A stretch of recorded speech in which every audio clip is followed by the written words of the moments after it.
Pemirsa, hasil penghitungan cepat baru akan dipublikasikan setelah 2 jam proses pemungutan suara usai untuk wilayah waktu Indonesia Barat, yakni pada pukul 15.00. Dan untuk membahas metode penghitungan cepat ini, kami telah hadirkan Bapak Sundarto Cipto Harjono dari Lingkaran Survei Indonesia.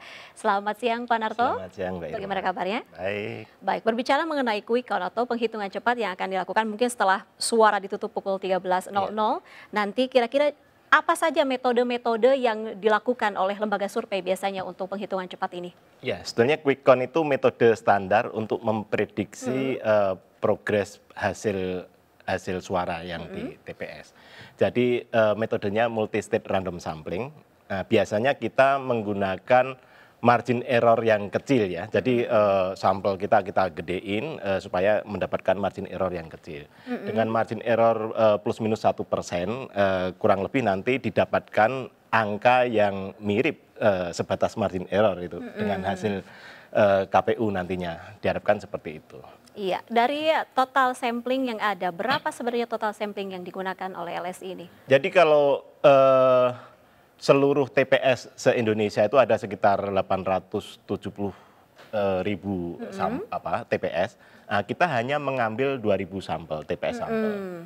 Nah, bukan persentase dari total populasi, tetapi yang kita TPS. kejar adalah margin error yang kita harapkan. Margin error itu artinya apa? Margin kesengajaan di statistik yang kita prediksi untuk memprediksikan hasil. Jadi itu error secara statistik yang memang kita sengaja. Iya.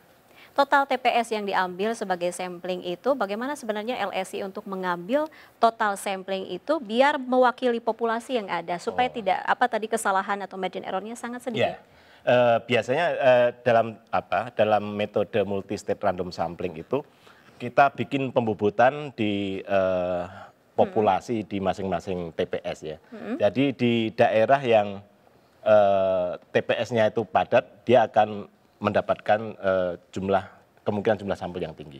Jadi di 34 provinsi masing-masing kita ambil sampelnya, tapi di provinsi yang populasinya padat, dia mendapatkan jumlah sampel yang tinggi. Sedangkan di provinsi yang jumlahnya sedikit, dia sampelnya lebih sedikit, proporsional. Dari karakter pemilih, apakah ini tidak juga mempengaruhi jumlah sampling yang ada?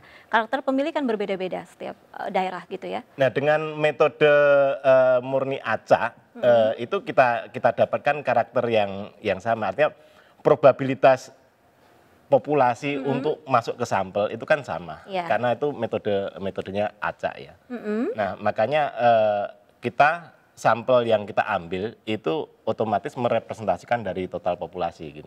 Jadi kita tidak pilih-pilih nanti kantong partai apa kita pilih atau kantong yang menang 01, 02 Laki-laki, gitu. perempuan juga tidak berpengaruh terhadap biasanya ketika sampel itu diacak secara sistematis, itu langsung akan mencerminkan populasi.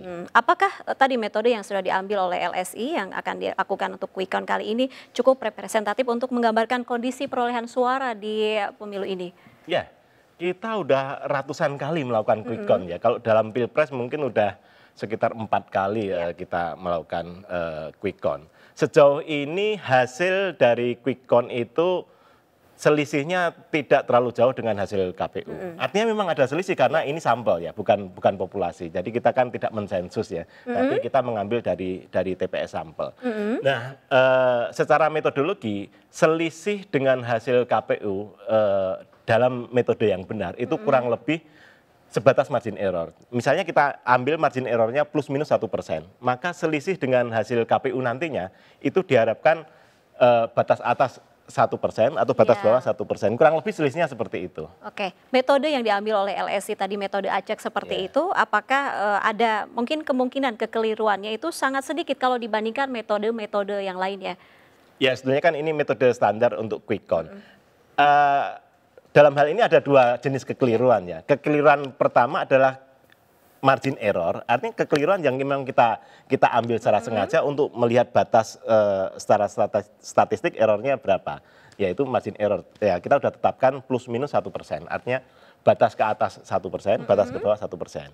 Yang kedua error kekeliruan non statistik, ya itu Iya. bisa jadi kekeliruan human error, kekeliruan yang lain. Nah, kayak gitu kita minimalisir dengan kalau di kita ya ada namanya spot check, Iya. ada namanya witness, di mana teman-teman relawan yang kita sebar di masing-masing TPS itu dipantau juga oleh yang mengkontrol gitu. Jadi di atasnya ada koordinator lagi, sehingga itu meminimalisir misalnya kecurangan atau kekeliruan by human gitu. Iya. Jadi kekeliruan yang kita harapkan adalah kekeliruan statistik yang memang kita sengaja seperti itu. Iya, sejauh ini setelah kan LSI sudah beberapa kali melakukan metode ini Iya. di beberapa kali pemilu begitu. Ada evaluasi kah untuk mungkin penghitungan di quick count kali ini untuk supaya tadi meminimalisir margin error ini? Ya, memang yang harus hati-hati dilakukan itu di populasi yang heterogenitasnya beda-beda. Misalnya kantong-kantong pemilih yang tempatnya beda-beda. Ya, sejauh metode itu pengacakannya sistematis, itu sebenarnya sudah bisa mencerminkan populasi. Nah, selama ini kita melakukan quick count selama bertahun-tahun itu ya kurang lebih hasilnya sudah bisa diprediksikan sebatas margin error. Jadi tidak pernah ada kekeliruan fatal misalnya ranking kandidat bertukar tempat atau apa, itu kalau dalam quick count berbeda. Baik Pak, sayang sekali, menarik sekali, tapi keterbatasan waktu kita harus akhiri dialog. Mudah-mudahan lancar ya untuk penghitungan quick count ya.